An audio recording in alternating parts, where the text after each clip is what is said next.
I always trusted Olivia. We had been married for 8 years, built a comfortable life together, and never once had I doubted her loyalty. She was the kind of woman who turned heads when she walked into a room. Smart, beautiful, charming. But she was also my wife, my partner, the person I thought I knew better than anyone else. Turns out, I didn't know her at all.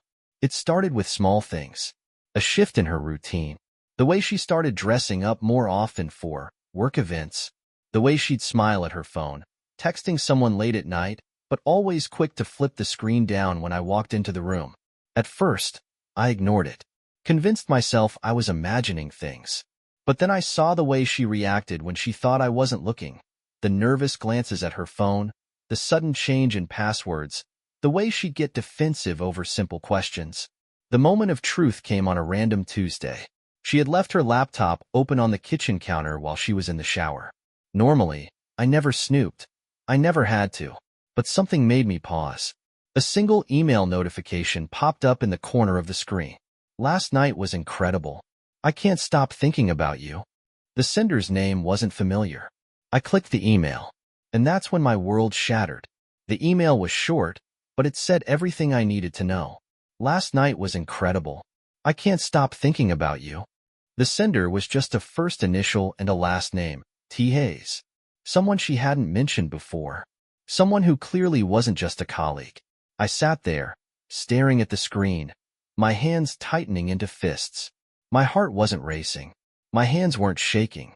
Instead, a cold, steady calm settled over me. Olivia had been careful, but not careful enough. She had left her laptop open, assuming I'd never check. That told me something important. She wasn't worried about getting caught.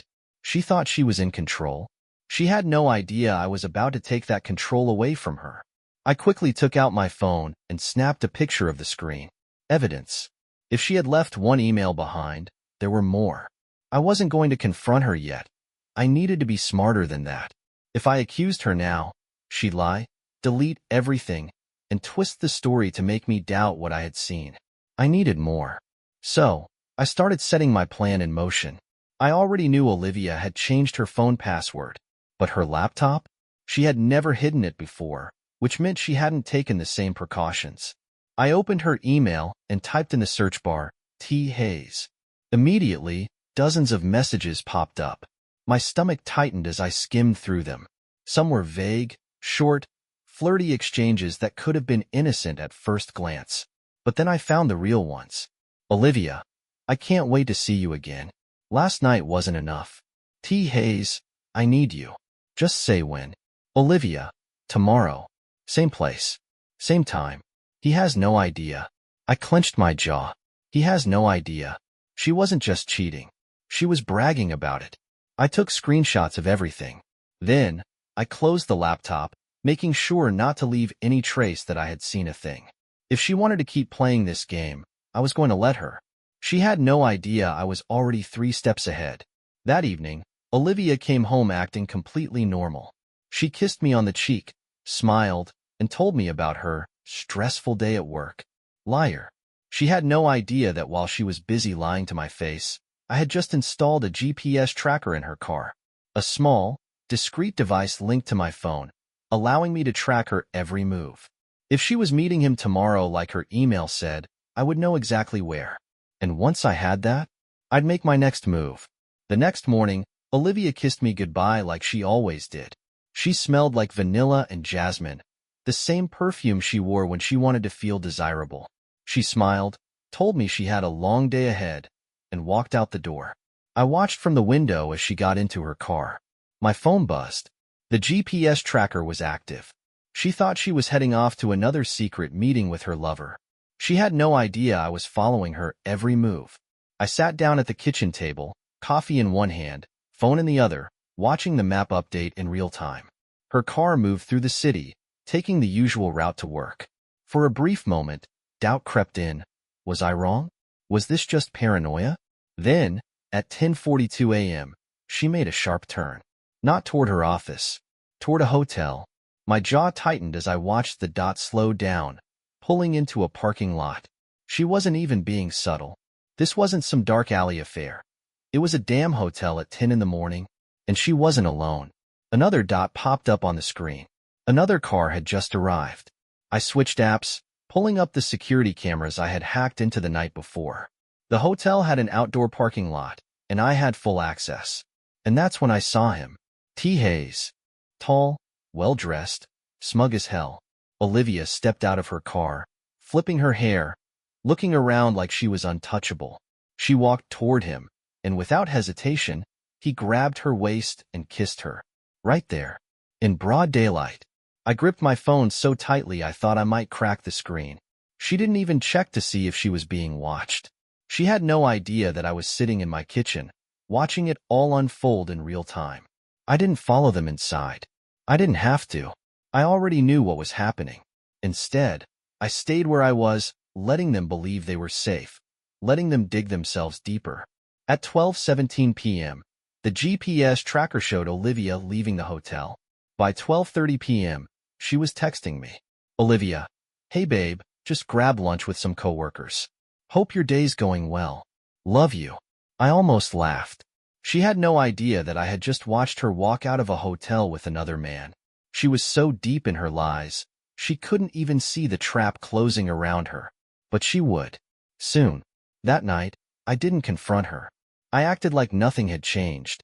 I made dinner. We talked. She told me she was exhausted from work. I asked if she wanted a massage. She smiled and said, God, you're the best husband ever. I almost choked on my drink. She still thought she was winning. She had no idea what was coming. The next morning, Olivia kissed me like nothing had changed. Her lips were soft, her touch warm. But to me, she felt like a stranger. She had no idea that I had watched her walk into that hotel, that I had seen everything. She thought she was still in control. She thought she was winning. She had no idea I was about to end the game. April 27, 11 a.m. She had planned another work meeting that morning. I knew exactly where she was going. The GPS tracker pinged as she drove across town.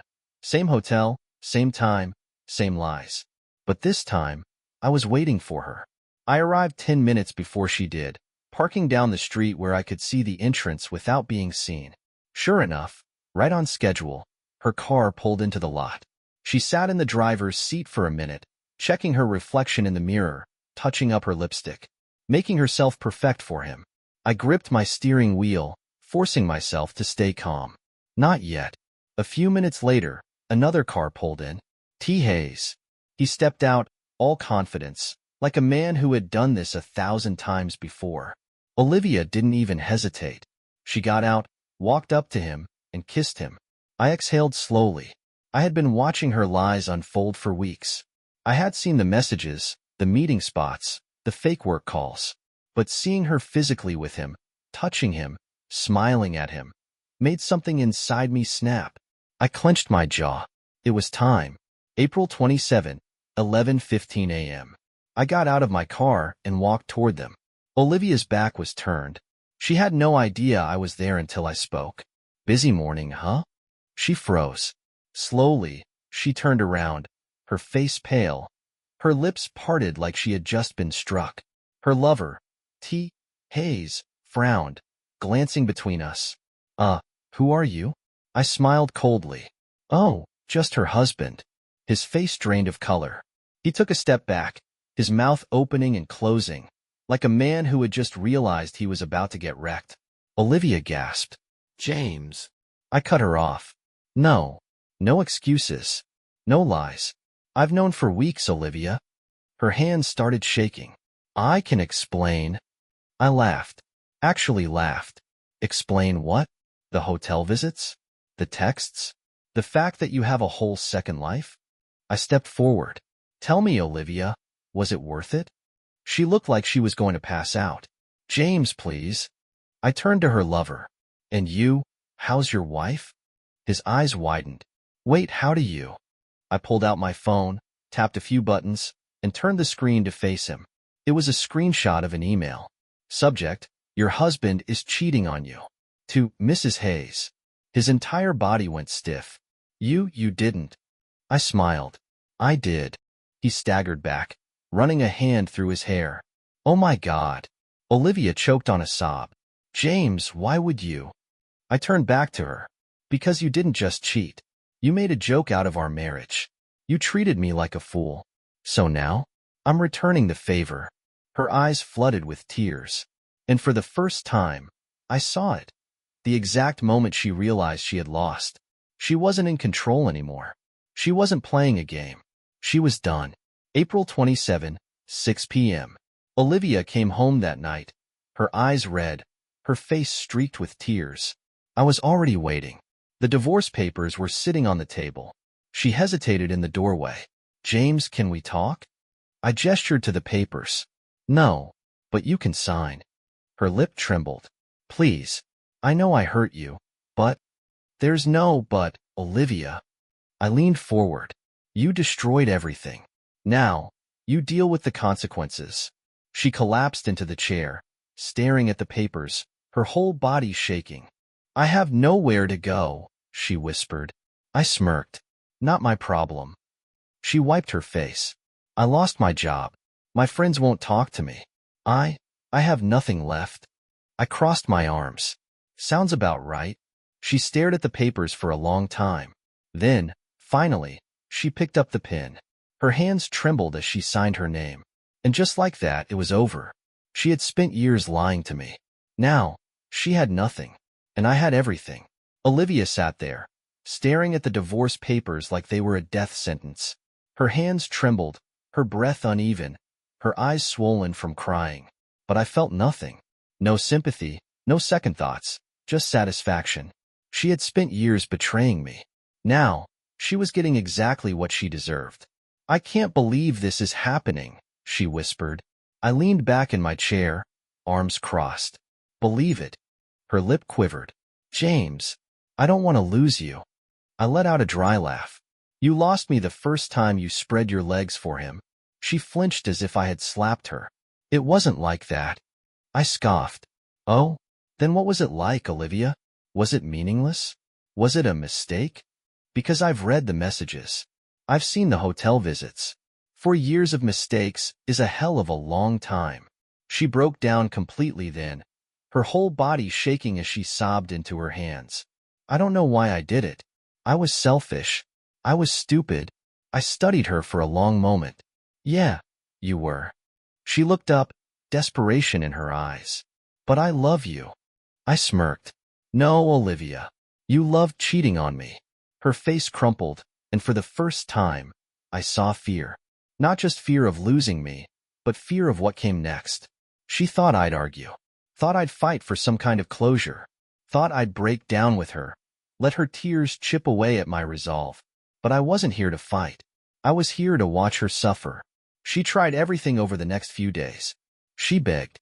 She apologized. She tried to act like the woman I had married. Soft, remorseful, promising to fix everything. But it was all too late. I had already erased her from my life. I slept in the guest room, avoided her as much as possible, and refused to engage in her pathetic attempts to fix what she had broken. One night, she came to my door, her voice soft. James, can we just talk? I didn't even look at her. Go to bed, Olivia. She sniffled. I miss you. I exhaled sharply, finally turning my head to meet her gaze. Do you miss me? Or do you miss not being alone? She opened her mouth, but no words came out. Because she knew the answer. I shut the door in her face. She started spiraling after that. The reality of her situation was sinking in. The divorce was happening. She had lost her friends. No one wanted to be associated with the cheating wife who got exposed. Her family was ashamed. She had been fired from her job after I made sure her boss saw exactly how she had been spending company time. And now, she was facing a life without me. The once confident woman who had juggled her double life so effortlessly was falling apart. She stopped eating, barely spoke, spent hours sitting in the living room, staring at nothing, as if trying to figure out where it all went wrong. But I already knew. It went wrong the moment she thought I wouldn't find out. One night, I found her in the kitchen, curled up at the table, her head in her hands. I walked past her to grab a beer. She didn't even look up. I don't know who I am without you, she mumbled. I popped the cap off my bottle and took a sip. Sounds like a you problem. She let out a broken sob. I ruined everything. I smirked, leaning against the counter. Yeah, you did. She looked up at me, eyes pleading. Do you really hate me that much? I stared at her for a long second. Then, I set my drink down and walked over. I leaned down, so close she could feel my breath on her skin. I don't hate you, Olivia, I whispered. I just don't care anymore. She shattered, and I walked away. Olivia had no idea what real loss felt like. Not yet. She thought she had already hit rock bottom, that she could cry and guilt her way back into my life. She had no clue that I was only getting started. She had spent 4 years lying, cheating, and treating our marriage like a game. Now, she was about to find out what happens when you play with the wrong man. She was already falling apart. I could see it in the way she stopped trying to fix things, the way she barely moved from the couch, staring at her phone, probably hoping for someone, anyone, to reach out to her. But no one did. Her friends had abandoned her. Her family was ashamed of her. She had no job, no support. I had made sure of that. I wasn't just taking my life back. I was taking hers apart, piece by piece. She had one thing left, her pride. Even though she was broken, she still clung to the hope that maybe, just maybe, she could recover. That she could quietly slip away, rebuild her reputation, start fresh. I wasn't going to let that happen. She had ruined my life. Now, I was going to bury hers. I had been carefully planning my next move for weeks. Everything I had collected, the messages, the emails, the hotel visits, the fake work meetings, was organized, time-stamped, and backed up. Then, I sent it all. To her family, to her closest friends, to the people she worked with. And finally, I posted it publicly. The reaction was instant. Within minutes, the messages started flooding in. Her mother, furious and heartbroken. Her sister, disgusted. The friends who had been defending her, gone. But the real beauty? Her former boss saw it, and he made sure she would never find work in her field again. I wasn't just ending our marriage. I was ending her. That night, Olivia came home looking like she had seen a ghost. Her eyes were wide, her face pale, her hands shaking. James, her voice cracked. What did you do? I leaned back in my chair, sipping my drink. I told the truth. She let out a choked sob. Everyone is calling me. My mom, my friends. She looked at me with pure, desperate panic. You ruined me. I smirked. No, Olivia. You ruined yourself. She collapsed onto the floor, hands in her hair, shaking her head. I don't have anywhere to go. I don't have a job. I stood up, towering over her. Not my problem. She whimpered. Please, you have to help me. I crouched down to her level, lowering my voice to a whisper. I don't have to do anything. She broke, and I watched, smiling. Olivia thought she had lost everything. She was wrong. I had only just begun. She had spent 4 years treating our marriage like a joke, sneaking around, lying to my face, and believing she was untouchable. Now, she was jobless, friendless, and completely alone. She had no money, no reputation, and nowhere to go. But I wasn't finished yet. She had one last thing left, and I was going to take it from her. The divorce was finalized, the papers signed. Olivia had no legal right to stay in the house. But still, she lingered, as if she thought I might change my mind, might let her stay. One night, she stood in the kitchen, hugging herself, looking lost. James, she said quietly, I don't have anywhere to go. I took a slow sip of my drink. Not my problem. She swallowed hard. Can I just stay until I find a place? I set my glass down and leaned in close. No. Tears welled in her eyes. Please. I smiled coldly. You didn't ask before you betrayed me, Olivia. So now? I don't care. Her lips trembled. Where will I go? I shrugged. Figure it out. She let out a choked sob. I watched her crumble, her last shred of hope dying right in front of me. And then, I called a locksmith. An hour later, she was on the street, with nowhere left to hide. She still thought she could escape, that she could quietly disappear and start over somewhere new. I made sure she couldn't. I had kept one final card in my back pocket, something even worse than the emails, the texts, The affair logs. The videos. Olivia had been reckless. Hotels had security cameras. Parking lots had security cameras. And thanks to a few favors, I had footage of her meeting her lover, kissing him, sneaking into their hotel rooms, laughing like she had never loved anyone but him. I sent it to everyone. I made sure that when people searched her name, they would find the truth. There was no coming back from this. Her reputation was destroyed. For good. Weeks later, I ran into Olivia by accident. She looked unrecognizable. The woman who once dripped confidence, who played her game so effortlessly, was nothing now. Her clothes were wrinkled, her hair unkempt, her eyes hollow. She saw me, and she froze. For a moment, I wondered if she'd speak, if she'd beg, if she'd make one last attempt to crawl back. She didn't. She just turned and walked away, because she knew. She had already lost, and I had won. Olivia was gone, not just from my house, but from my life, from everything she had once controlled. Her job? Gone. Her friends? Gone. Her reputation? Shattered beyond repair.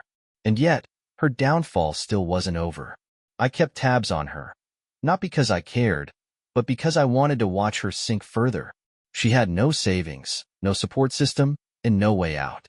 Every job interview she applied for? Rejected. Every friend she reached out to? Ignored. She had burned every bridge she ever had.